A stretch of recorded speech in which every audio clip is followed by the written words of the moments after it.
Thank you very much, Mr. Speaker. It's an honour to rise today to address the question of the carbon tax cover-up, as it's being popularly called by Canadians.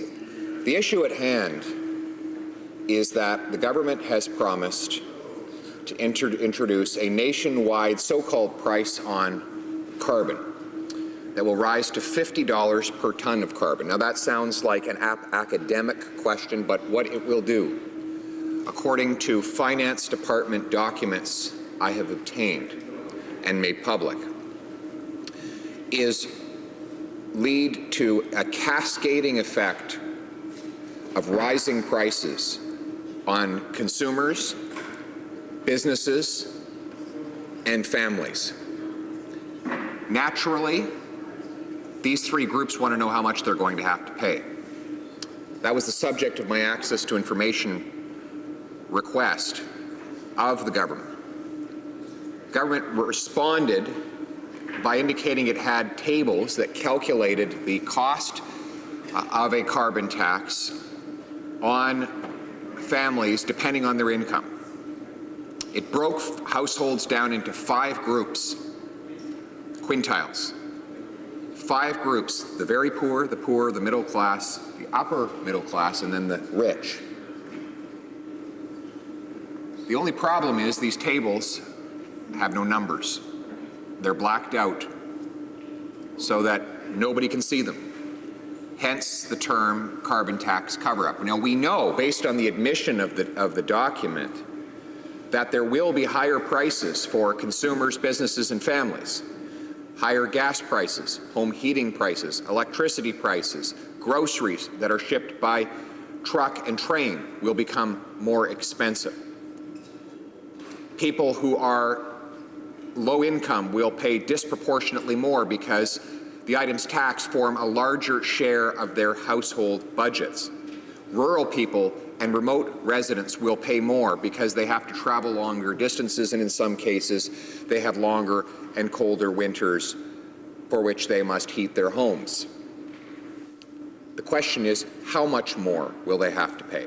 Now, there are some people who support carbon taxes, and that's their right.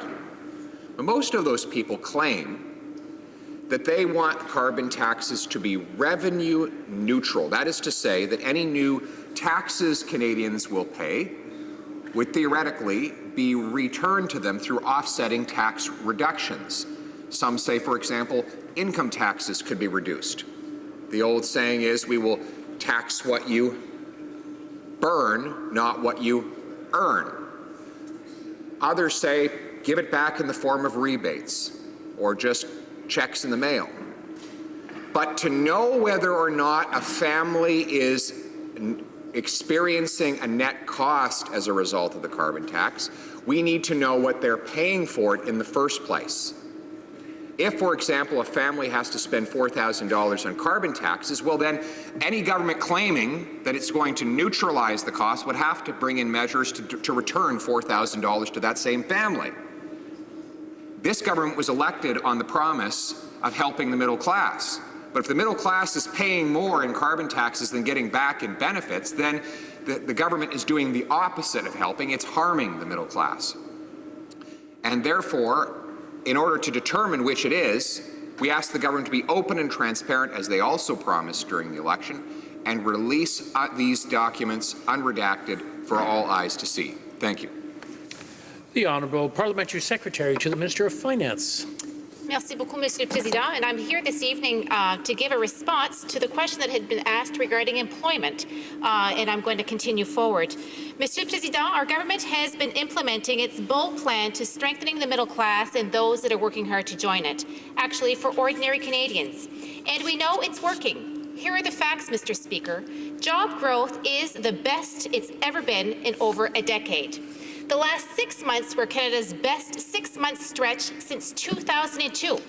In our first full year in office, the government created more jobs than the previous government did in 2013, in 2014, and in fact, in 2015. For the most recent labour force survey this past January, employment rose, Mr. Speaker, by 48,300, following a gain of 46,100 in December. Mr. Speaker, these employment gains were well above market expectations. This is the fifth gain in the last 6 months and continues the strong trend of 2016. But, Mr. Speaker, we know there is still more to do. We will continue to invest in families and in communities to help the middle class today and build a sustainable future for the entire country, Mr. Speaker. Nous sommes allés de l'avant en étant bien conscients que lorsque les Canadiens et les Canadiennes réalisent leur plein potentiel, ils peuvent bâtir une vie meilleure pour eux-mêmes, pour leur famille et puis pour toute leur collectivité, Monsieur le Président. Ce faisant, ils bâtissent un Canada meilleur et plus fort pour les générations actuelles et futures. Au fur et à mesure que la population du Canada vieillit, notre prospérité dépendra de plus en plus de l'éducation et de la formation dont auront besoin les jeunes Canadiens et Canadiennes en vue de se préparer à occuper les emplois d'aujourd'hui et de demain. Et notre gouvernement réalise ces investissements, Monsieur le Président. Nous avons augmenté les montants de bourses d'études pour les Canadiens, pour les étudiants issus de familles de faibles revenus ou moyens, ainsi que pour les étudiants à temps partiel. Par conséquent, plus de 360 000 étudiants à l'échelle du Canada recevront plus d'aide afin de poursuivre leurs études. Nous collaborons avec les provinces et les territoires en vue d'élargir l'admissibilité aux bourses d'études canadiennes de façon à ce qu'un nombre encore plus élevé d'étudiants puissent recevoir de l'aide financière non remboursable. De plus, dans le cadre de la stratégie emploi-jeunesse, le gouvernement investit jusqu'à 330 millions de dollars chaque année afin d'aider les jeunes à acquérir les compétences nécessaires et l'expérience dont ils ont besoin pour trouver et conserver un bon emploi, Monsieur le Président. Notre gouvernement a pris des mesures pour tirer parti de ces investissements et renverser la stratégie emploi-jeunesse en investissant un montant additionnel de 165 millions de dollars en 2016-2017.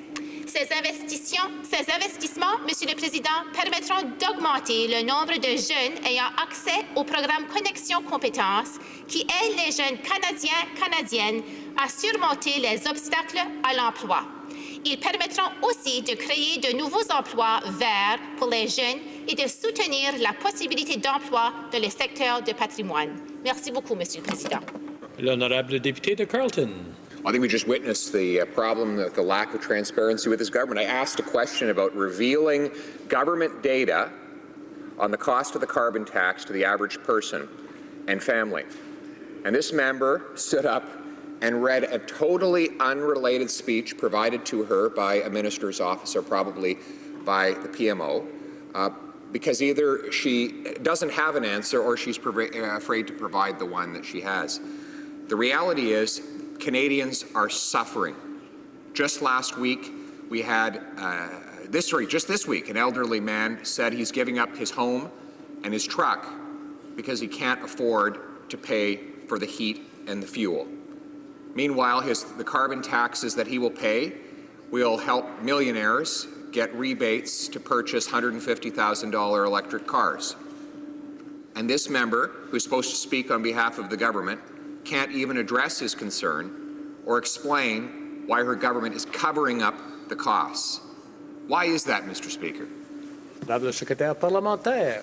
Encore une fois, Monsieur le Président, je vais faire la réponse à la question qui m'avait été demandée, préparée pour ce soir. I am happy to say that I do not share my honourable colleagues' pessimism with regards to Canada's workforce. Canadians are among the most highly educated people in the world, placing at the top of all members of the Organization for the Economic Cooperation and Development, or better known as the OECD, for post-secondary attainments. More than half of Canadian adults have a post-secondary education or degree, Mr. Speaker. We are world-renowned for scientific research and discovery and can often be found on the cutting edge of clean technologies emerging right now on the world stage. We have abundant natural resources, outmatched only by our greatest resource, and that is our people, Mr. Speaker. And I think I have made it abundantly clear that we are making effective targeted investments to that continue to unleash their full potential and in turn, Canada's full potential. Thank you. Merci, Monsieur le Président.